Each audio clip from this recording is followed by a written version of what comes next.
Hey everybody, it is Becca beginning week 7 with virtual online learning, and this is video 16, which is amazing. It also means that you've been doing it a while and that you're pretty much pros and you probably don't really need these videos, but I just thought I'd keep sharing some ideas. I know that idea generation is really helpful, at least for me.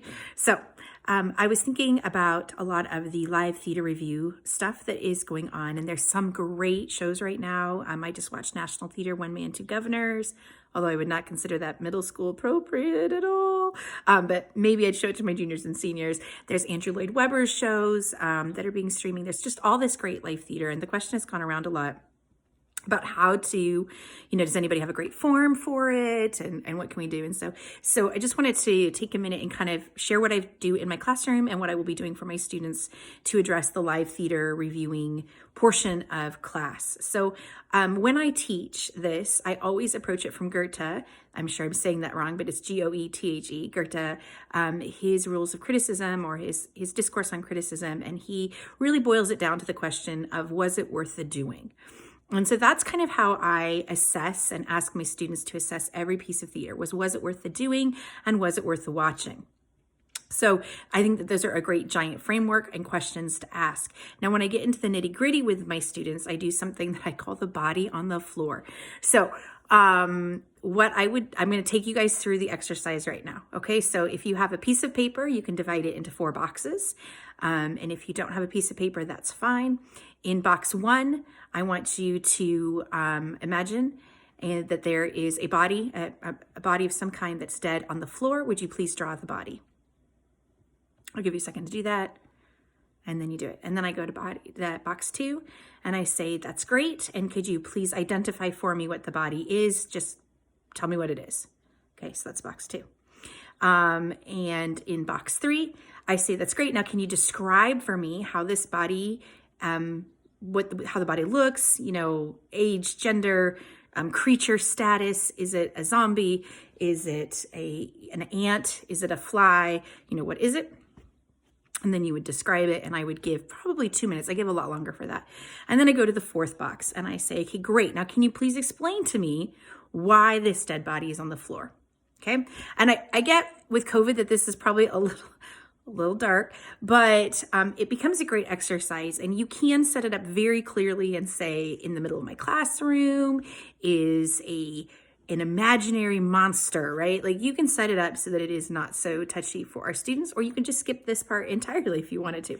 But what I use those 4 boxes then, and MYP, I tie those to my command terms, and I heard about that in a workshop a long time ago, and I've just done it ever since, and it's been fabulous. But the basic thing is that the box where you say what the item is on the floor, where you it's an ant, or it's a spider, or it's Batman, that is the lowest level. So you're just telling me what something is.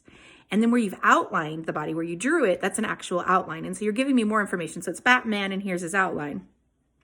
To get even a little bit higher on a grade, to go into what we would call substantial in the MYP, or good, moving from adequate to good, is the description. So this is an ant. He's a ginormous ant. He's actually 16 meters by 20 meters, and he's purple, and he has sprinkles all over, and he actually has a unicorn horn, and he has a see you next year note next to him. Okay, and so now I know a lot more information about why this body is on the floor.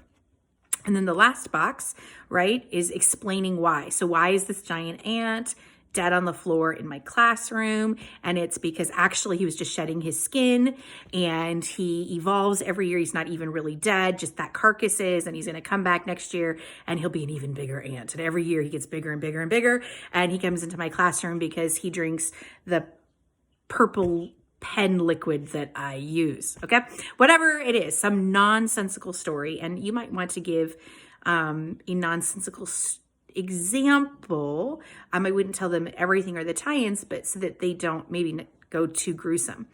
But this is a really great way to break down for students how to analyze theater. So when you tie it into Goethe's was it worth the doing? You're saying, was it worth the doing? And I want to know the why. I don't want you to just tell me yes. I don't want you to just say yes because it was funny. I don't want you to say, yes, it was funny and that actor was really funny and I like the sets. I want you to say, yes, it was worth the doing. It was incredibly humorous. Here's why it was humorous. Here's how it was humorous. Here's what I liked about it. And they go to the why. So I have found in my classroom that that's really able to move students of any grade level. I did this with my DP seniors, juniors. I did this with my MYP 6, like every grade.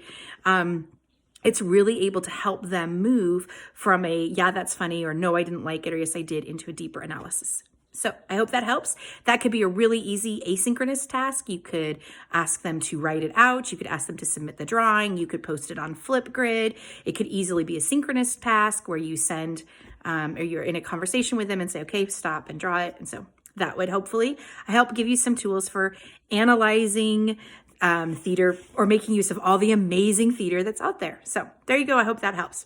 Quarantine tip of week 7 is to remember to wear pants with buttons pretty regularly, because the pajama bottom yoga pants lifestyle can lead to some indulgences. That's all I'll say. So just encourage you to wear pants with buttons. This is what I have discovered. It's really important, at least twice a week. There you go. On a side note, I had a couple of you guys ask about sharing the videos, and I guess I'm not an expert on Facebook. I just post them to groups.